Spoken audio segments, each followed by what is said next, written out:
Hello friends, ಎಲ್ಲರಿಗೂ ನಮಸ್ಕಾರ. ನಾನು ನಿಮ್ಮ ರಶ್ಮಿ ಶಿವು ಯೂಟ್ಯೂಬ್ ಚಾನಲ್ಗೆ ಸ್ವಾಗತ.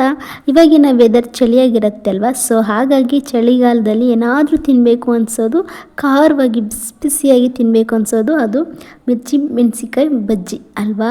ಈ ಮಿರ್ಚಿ ಬಜ್ಜಿ ಮೆಣಸಿಕಾಯಿ ಮಾಡೋದು ಹೇಗೆ ಅಂತ ಸಿಂಪಲ್ಲಾಗಿ ಟೇಸ್ಟಿಯಾಗಿ ಮಾಡೋದನ್ನ ತೋರಿಸ್ಕೊಡ್ತಾ ಇದ್ದೀನಿ. ಬನ್ನಿ ಫ್ರೆಂಡ್ಸ್. ಫಸ್ಟು ಈ ಬಜ್ಜಿ ಮೆಣಸಿಕಾಯಿನ ನೀಟಾಗಿ ಚೆನ್ನಾಗಿ ತೊಳೆದಿಟ್ಕೊಂಡು ನೋಡಿ, ಈ ಥರ ನಾನು 2 ಭಾಗನ ಮಾಡ್ಕೊಂಡಿದ್ದೀನಿ. ನಿಮಗೆ ಬೇಕು ಅಂದರೆ 4 ಭಾಗನ ಮಾಡ್ಕೊಳ್ಳಿ. ನಾನು ಬರೀ 2 ಭಾಗ ಅಷ್ಟೇ ಮಾಡ್ಕೊಂಡಿದ್ದೀನಿ.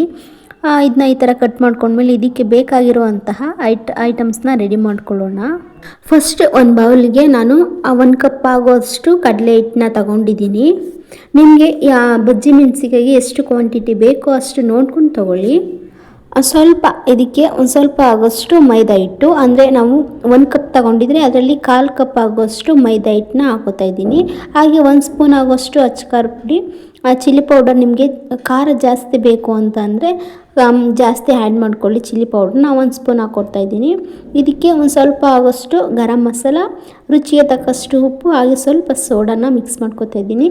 ಹಾಗೆ ನೀವು ಅಕ್ಕಿ ಹಿಟ್ಟನ್ನ ಕೂಡ ಹಾಕ್ಕೊಂಡ್ರು ಕೂಡ ತುಂಬಾ ಗರಿಗೆಯಾಗಿ ಟೇಸ್ಟಾಗಿ ಬರುತ್ತೆ. ಈ ಹಿಟ್ಟನ್ನ ಸ್ವಲ್ಪ ಗಟ್ಟಿಯಾಗಿಯೇ ಮಾಡ್ಕೊಳ್ಳಿ. ಸ್ವಲ್ಪ ಜಾಸ್ತಿ ನೀರನ್ನ ಹಾಕ್ಕೊಳ್ಳೋಕೆ ಹೋಗ್ಬೇಡಿ. ಫಸ್ಟು ಸ್ವಲ್ಪನೇ ಆ್ಯಡ್ ಮಾಡ್ಕೊಳ್ತಾ ಈ ಥರ ಮಿಕ್ಸ್ನ ಮಾಡ್ಕೊಳ್ಳಿ. ಈ ನೀರು ಜಾಸ್ತಿ ಆಗೋದ್ರೆ ಬಜ್ಜಿಗೆ ಹಿಟ್ಟು ಅಂಟ್ಕೊಳ್ಳೋದಿಲ್ಲ. ಹಾಗಾಗಿ ನೀವು ಸ್ವಲ್ಪ ಗಟ್ಟಿಯಾಗಿ ಹಿಟ್ಟನ್ನ ಮಿಕ್ಸ್ನ ಮಾಡ್ಕೊಳ್ಬೇಕಾಗತ್ತೆ. ನೋಡಿ, ನಾನಿಲ್ಲಿ ಸ್ವಲ್ಪ ನೀರನ್ನ ಆ್ಯಡ್ ಮಾಡ್ಕೊತಾ ಇದ್ದೀನಲ್ಲ, ಈ ಥರನೇ ಮಾಡ್ಕೊಳ್ಳಿ. ಈ ಹಿಟ್ಟನ್ನ ಸ್ವಲ್ಪನೂ ಗಂಟಿಲ್ಲದೆ ಚೆನ್ನಾಗಿ ಮಿಕ್ಸ್ನ ಮಾಡ್ಕೊಳ್ಳಿ. ಈ ಥರ ಸ್ಮೂತಾಗಿ ಆಗಬೇಕು, ಅಲ್ಲಿವರೆಗೂ ಮಿಕ್ಸ್ನ ಮಾಡ್ಕೊಳ್ಳಿ. ನೋಡಿ, ಅದಕ್ಕೆ ನಾವು ಮಿಕ್ಸ್ನ ಮಾಡ್ಕೊಂಡ್ಮೇಲೆ ನಾವು ಬಜ್ಜಿ ಮೆಣಸಿಕಾಯಿನ ಹಿಟ್ಟೊಳಗಡೆ ಹದ್ದಿ ಕಾದಿರೋ ಎಣ್ಣೆ ಒಳಗಡೆ ಬಜ್ಜಿನ ಹಾಕ್ಕೊಳ್ಬೇಕಾಗುತ್ತೆ. ಇದನ್ನ ಬಜ್ಜಿನ 2 ಸೈಡನ್ನು ಕೂಡ ಚೆನ್ನಾಗಿ ಬೇಯಿಸ್ಕೊಳ್ಬೇಕು. ಯಾಕಂದರೆ ಬಜ್ಜಿ ಮೆಣಸಿಕಾಯಿನೂ ಬೇಯಬೇಕಲ್ವ, ಹಾಗಾಗಿ 2 ಕಡೆನೂ ಚೆನ್ನಾಗಿ ಬೇಯಿಸ್ಕೊಳ್ಳೋಣ.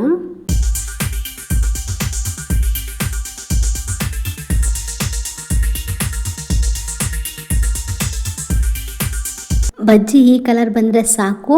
ಇದನ್ನ ಲೋ ಫ್ಲೇಮಲ್ಲಿ ಇಟ್ಕೊಂಡು ಇಷ್ಟನ್ನ ಬೇಯಿಸ್ಕೊಳ್ಳಿ. ಗೋಲ್ಡನ್ ಬ್ರೌನ್ ಬರೋವರೆಗೂ ಸಾಕಾಗತ್ತೆ. ನೋಡಿ ಯಾವ ಥರ ಇದೆ ಅಂತ. ತಿನ್ಬೇಕನ್ನಿಸ್ತಾ ಇದೆಯಲ್ಲ ಫ್ರೆಂಡ್ಸ್.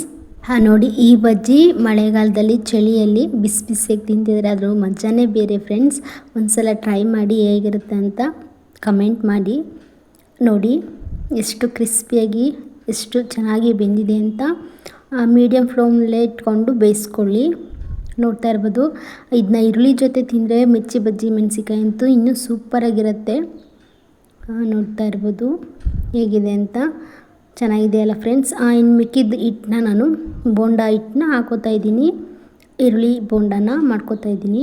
ನೋಡಿ, ಅದು ಕೂಡ ಅಂದರೆ ಬಜ್ಜಿ ಮೆಣಸಿಕಾಯಿ ಮಾಡ್ಕೊಂಡಿದ್ವಲ್ಲ ಹಿಟ್ಟು, ಅದಕ್ಕೆ ಮಿಕ್ಕಿರೋ ಹಿಟ್ಟಿಗೆ ನಾನು ಈರುಳ್ಳಿನ ಹಾಕ್ಕೊಂಡು ಸ್ವಲ್ಪ ಕಡಲೆ ಹಿಟ್ಟನ್ನ ಆ್ಯಡ್ ಮಾಡಿಕೊಂಡು ಹಾಕ್ಕೊಂಡಿದ್ದೀನಿ.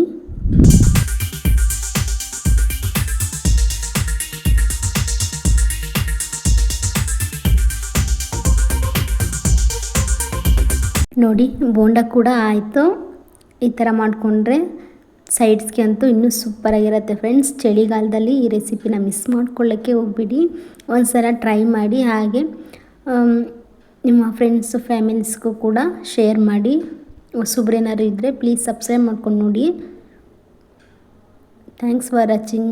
ಬಾಯ್ ಫ್ರೆಂಡ್ಸ್. ನೆಕ್ಸ್ಟ್ ವಿಡಿಯೋದಲ್ಲಿ ಸಿಗೋಣ.